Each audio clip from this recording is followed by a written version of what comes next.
All right, now that we know some of the basics, we are going to kind of dive back into some of the things that we've glossed over along the way. So the main focus here is going to be expressions and operations. And you've seen several of these things already, and I haven't really said anything about them because we're just kind of need to get through some things to write our first programs. But now we're actually going to dive into really what's kind of going on with operations and assignments and things along those lines. So I'm going to go ahead and jump back in and make a new file here. We're going to call this operations.java. Sounds good. So I'm going to start this just like always with a new class called operations and public static void main and string array args. All right. So let us first talk about what literals are. So I kind of glossed over literals the first time we talked about when we talked about string literals. And so what I'm talking about literals, what I'm talking about is the actual values that are in your code that you've written. So things that can't be changed. So like when I have a number like 3 or I have a string, and they're actually in my code, they're what's called a literal. They're literally that value. So let's look at an example of what that is to make it a little bit more concrete. So we already know how to name variables. So if I want to make a new variable, which is called x, that's an integer, I can use, so this is called the assignment operator. All right, so equals 3. So this statement is different than what we are used to in mathematics. In mathematics, the equals is really an evaluator between two expressions. It's saying these two expressions are equivalent to each other. It doesn't actually do anything except for this comparison.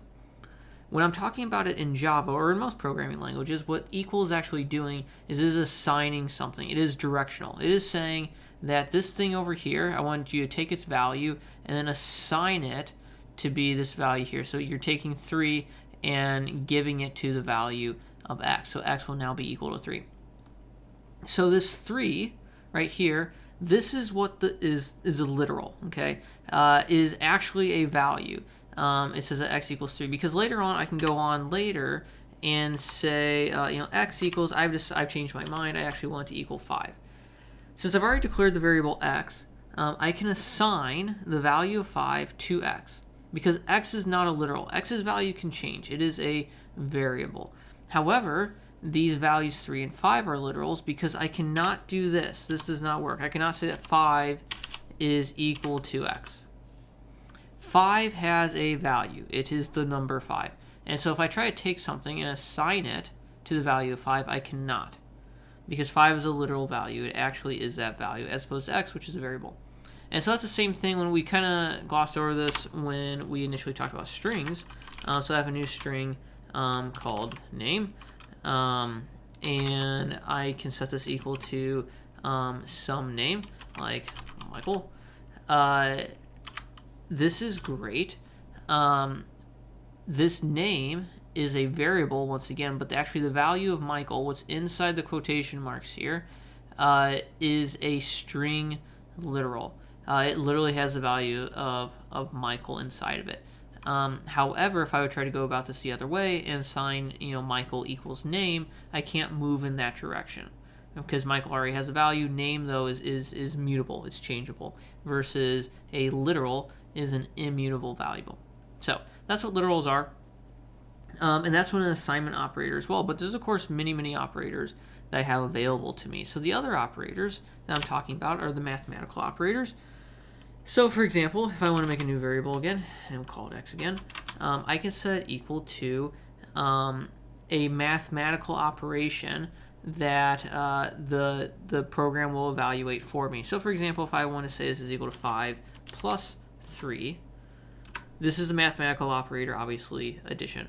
And so what will happen here is that I will assign the value of 8 to x. Because what happens is that my line of code here gets executed from right to left. I will first evaluate this 5 plus 3, and then I will assign it to be the value of x.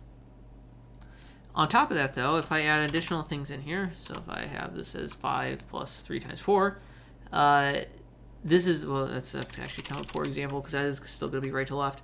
But you know, the order of operations still apply, right?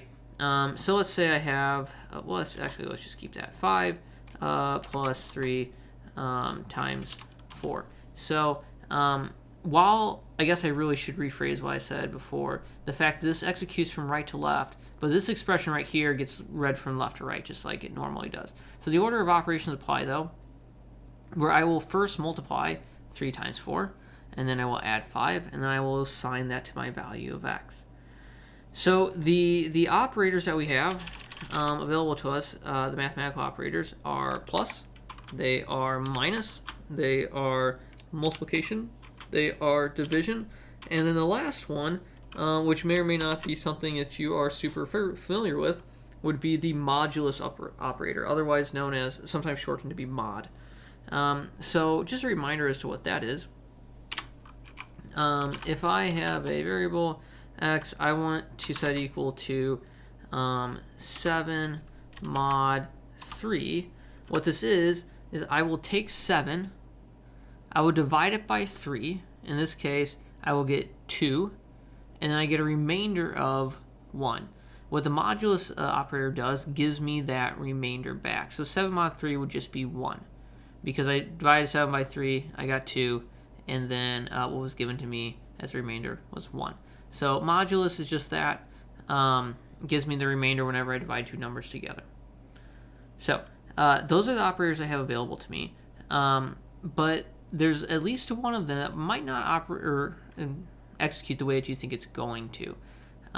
Because the other word that I have to go back and be a little bit more careful about is type. We initially talked about the different primitive types that we have. We've got int, we've got doubles, we've got booleans. These are the three big ones that the College Board and AP cares about. However, there's more. But when I say that these are types, it's not actually just the variables that are included in what a type is. It's the type, it's the variable, and then on top of it, it's also the operations that go along with it. Because depending on what the primitive is, the operators will work in different ways. So let's do something that might be slightly surprising to us. So let's say I have an integer, x is equal to 5 divided by 2. Let us do this. So I'm going to have a double. Let's go with double a. I'm just going to assign it to be equal to the value of 5. I have another double b, which is equal to the value of 2. And then I have one last double c, which is equal to the value of a divided by b. And so I'm curious to see what's going to happen when I print these two out. So I'm going to print out what x is. Oh, system dot out dot print line. I'm going to print out what x is, and then I'm going to print out what c is as well. And we're going to see if there's any differences here, of which I think, coming in with our mathematical backgrounds, we would say obviously not. But then we'd think then, well, why would I be showing you this unless there was some difference? So it'd be safe to assume that there probably will be. All right, let's go ahead and run this then. So I brought my command line. This is Java compile. This is called operations.java. All right, good. And then operations. So we'll see what we get here. Ooh, I get the values 2 and 2.5. So one of those probably should have been expected. I would guess the second one. But the first one might be slightly surprising. So what is going on here? Let us talk about the second one first. So the second one was what we expected to have happen here. So a is a value, 5. I'm storing it as a double, which means that it's a floating point number, and so I can have values to the left and to the right of the decimal place. I have another value, b, which is set equal to 2, and it's also a double, so the same rules apply. And then I calculated c, which is 5 divided by 2. So I took a floating point number, I divided by another floating point number, and I got the c value, which is another floating point number. It worked exactly how I expected it. This one's a little bit different, though. So what I'm doing right now is I'm taking x, which is an integer, and I'm assigning to it 5, which is a integer literal, and dividing it by 2, which is another integer literal. So the surprising thing here is that I get the value of 2 back. 5 divided by 2 is 2 in terms of integers. The reason for that is that whenever I add or subtract or multiply or divide integers together, that type, what I will get back is another integer always. Now, that's not super interesting, because if I add 5 and 2 together, I get 7. If I multiply 5 and 2 together, I get 10. If I subtract 2 from 5, I get 3. But when I take 5 and I divide it by 2, what I do not get in mathematical terms is an integer. I do not get an integer back. However, Java is going to force it to be an integer, and so the way that this works is that I will always round down. Or maybe a better way of thinking about this is that I will truncate. I will always cut off what the value was, so 5 divided by 2. How many times does it go in there? It goes in there twice with the remainder of 1. I cut off that remainder. I do not care about it. So whenever I take an integer and divide it by another integer, I will get an integer in return, because that's what it's being assigned to. So what happens if I mix types, though? So let's go ahead and just start over again and just be really clear about what we're defining. So I'm going to make an integer a. It is equal to 5, right? And then I have, let's do this real quick. Integer b, it is equal to 2. And then I've got double b, it is equal to 2. And then I've got, all right, let's see what I want to do here. I want to make a double. Oh wait, shoot, I can't name that b. That was dumb. All right, so I've got C now.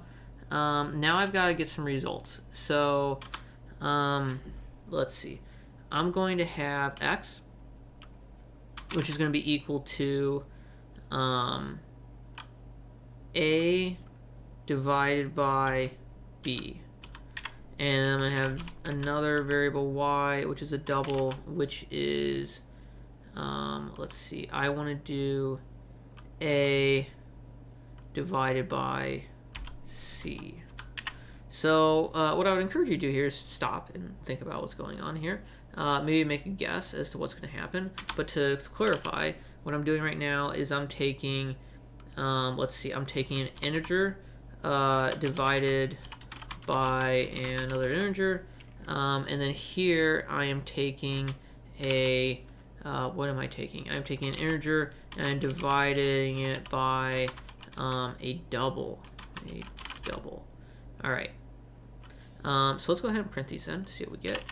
So system.out.println, print line X, and then system.out.println Y. All right, marvelous. Okay, let's see what we got. Let's see what we have. All right, compiled. Off to a good start. Okay, all right. Let's see if this makes sense to us. So I got 2.0 for the first one and 2.5 for the second.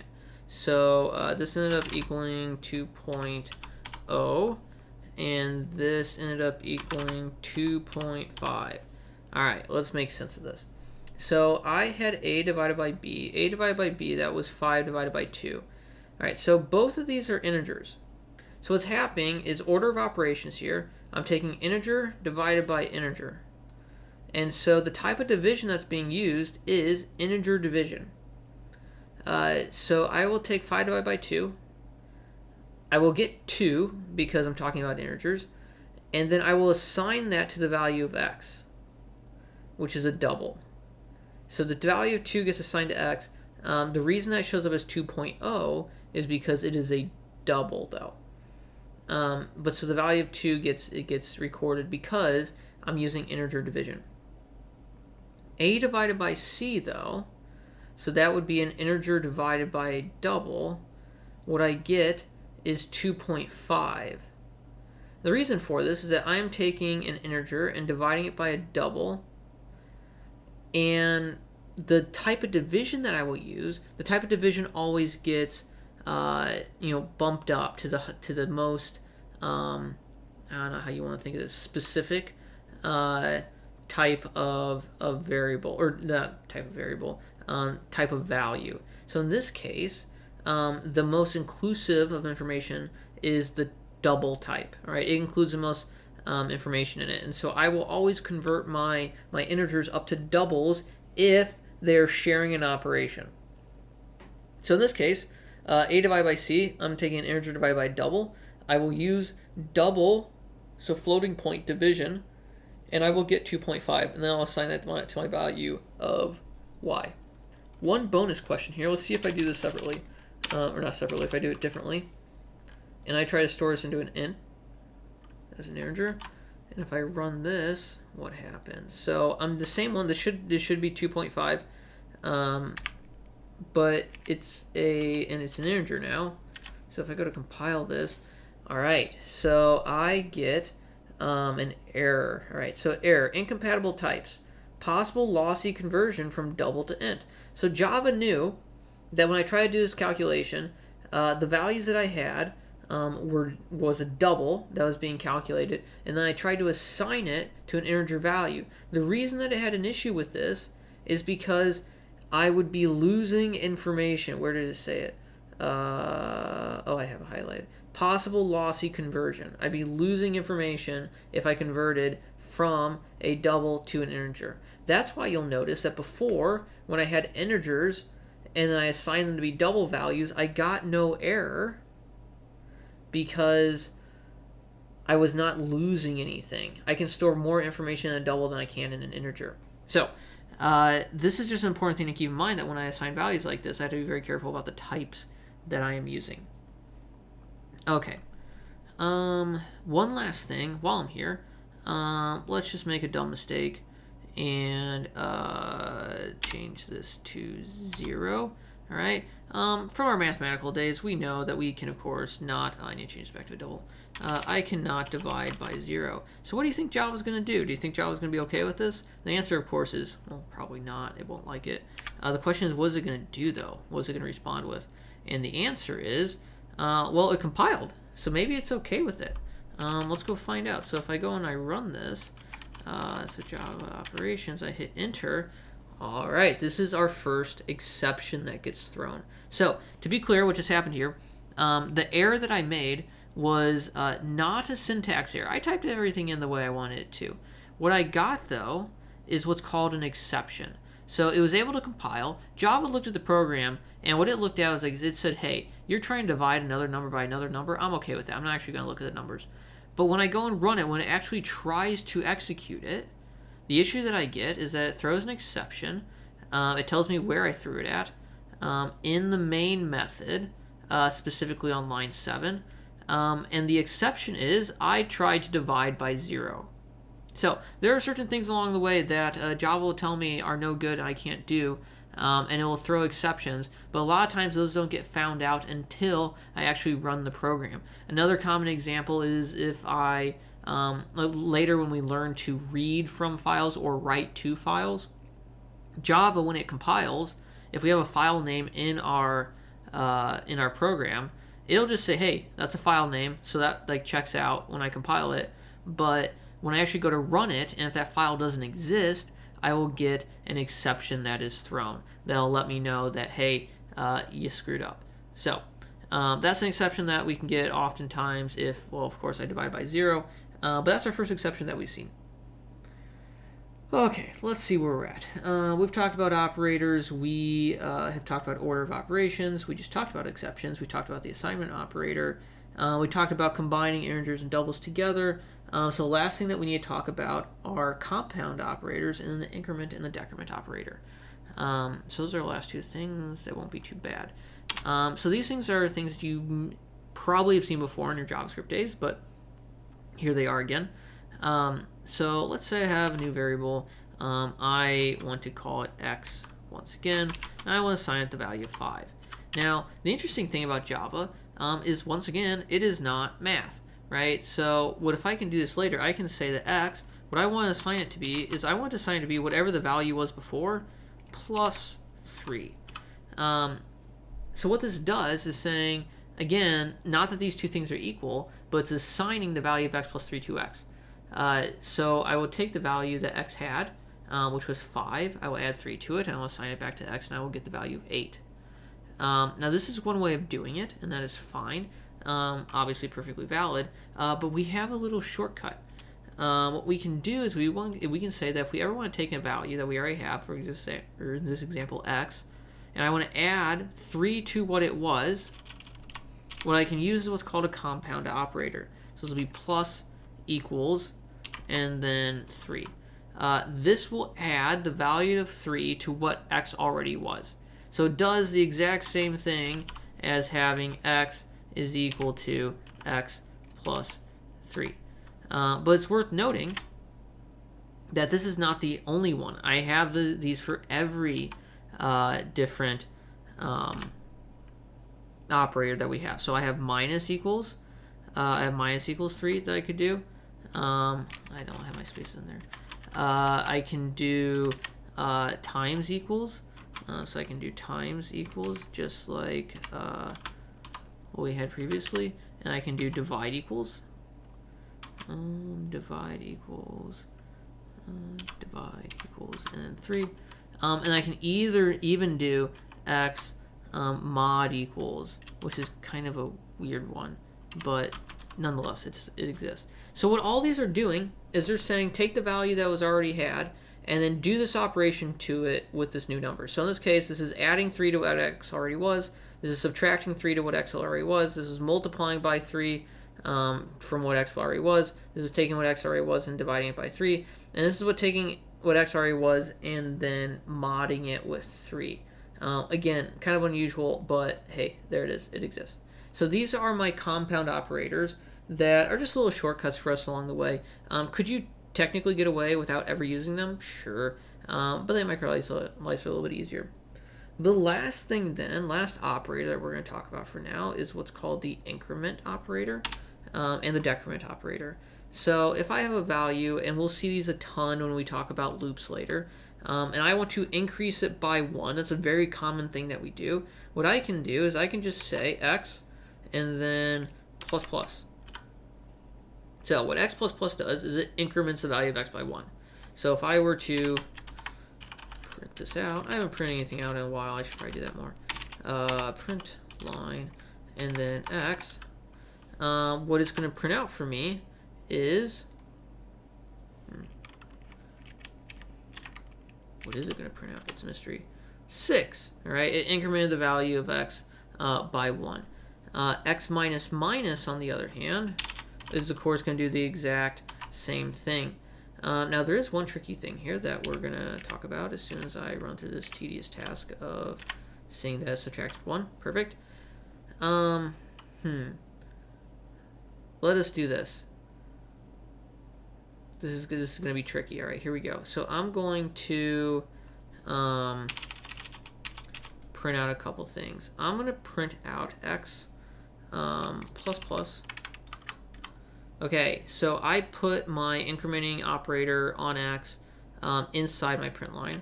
And then I'm going to do the same thing, but I'm going to write it slightly differently. The question is, what is the difference between these two? And the answer is, well, we're going to find out. There is a difference between x plus plus and plus plus x. Both of them increment x by 1. Both of them will have that effect on x, but there is a subtle difference. Now, I'm guessing that we're going to get something that you may not expect here. So stop for a second and think. So I have 5. That's what x was. If I print out x plus plus and I print out plus plus x, what do you think that I will get? All right, here we go. The moment of truth. 5 and 7. I'd venture to guess that maybe not be what you thought was going to happen, but let's explain what the difference is between these two things. X plus plus is an increment that's going to happen after whatever's being done to the x variable. Plus plus before, so plus plus x, is going to add 1 to x before whatever's going to happen to the x variable. So here's what happens. So right here, obvious statement, x is equal to 5. Okay. Once that happens, x is 5, I go here. X plus plus is going to add 1 to x after system.out.println is run. So what's going to happen here is the order of operations is that we will print, and then we will increment x. So at the end of the day, x will be equal to 6. But what I printed was 5 because I'm adding after the fact. Down here, though, I will be adding before the operation occurs. So I'm going to increment first, and then I'm going to print. And at the end of the day, x will be equal to 7. So when I go and I look at the output here, what happened was I have 5. 5 is my value. I then ran the statement system.out.println. X was not incremented. It was print out. But then it was incremented. So now it's at 6. Then I go into my next line. Plus plus x. So I will increment x by 1 first. So I get to 7. And then I will print it out, which was 7. Okay. So the only difference between x plus plus and plus plus x is how it gets executed relative to the line that it is in. X plus plus will be after the fact, so the last thing that gets done is that I increment x. Plus plus x will happen before everything else on that given line. X minus minus and minus minus x work exactly the same way. So, subtle difference isn't going to come up a ton. In fact, isn't technically something that's covered on the AP exam. Like having incrementing and decrementing is, but the difference between these two is not. However, it's an important thing because they'll come up in different times. There will definitely be times where you increment x, but it seems like it didn't when if you used it somehow, and you're going to wonder why, and this is the answer. So, we covered a lot of things. Our focus here was on operations and then, of course, expressions. Talked about assignment operators, talked about types and literals and all those things. So all the stuff that we kind of glossed over in the first video that we talked through. So those are all the things for now, and we will of course build on this going into the next set of topics.